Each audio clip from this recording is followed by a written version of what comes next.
পৃথিৱীৰ গভীৰতম খাদ কি? উত্তৰ মেৰিয়ানা খাদ। মেৰিয়ানা খাদৰ গভীৰতা কিমান? 11,022 মিটাৰ। প্ৰশান্ত মহাসাগৰে পৃথিৱীৰ কিমান শতাংশ আগুৰি আছে? ইয়াতে উত্তৰটো হ'ব 1/3। হাৱাই দ্বীপপুঞ্জ কোন মহাসাগৰত আছে? উত্তৰ হ'ব প্ৰশান্ত মহাসাগৰ।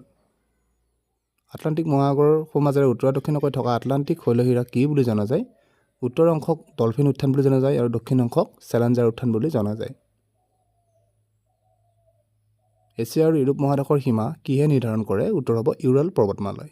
পানামা খালে কোন দুখন মহাদেশৰ সীমা নিৰ্ধাৰণ কৰে? উত্তৰ হ'ব উত্তৰ আমেৰিকা আৰু দক্ষিণ আমেৰিকা মহাদেশৰ। বিষুৱীয় অঞ্চলৰ জলবায়ু কেনেকুৱা? এনচাৰ হ'ব উষ্ণ আৰু আৰ্দ্ৰ। বৰফ আৰু মেৰু অঞ্চলত কেনেধৰণৰ উদ্ভিদ দেখা যায়? শেলুৱৈ আৰু ঢেকীয়াজাতীয় উদ্ভিদ দেখা যায়। কাঁইটীয়া উদ্ভিদ কোনবোৰ অঞ্চলত পোৱা যায়? উষ্ণ মেৰু অঞ্চলত। কোনখন মহাদেশত জনবসতি নাই? উত্তৰ হ'ব এণ্টাৰ্কটিকা মহাদেশত।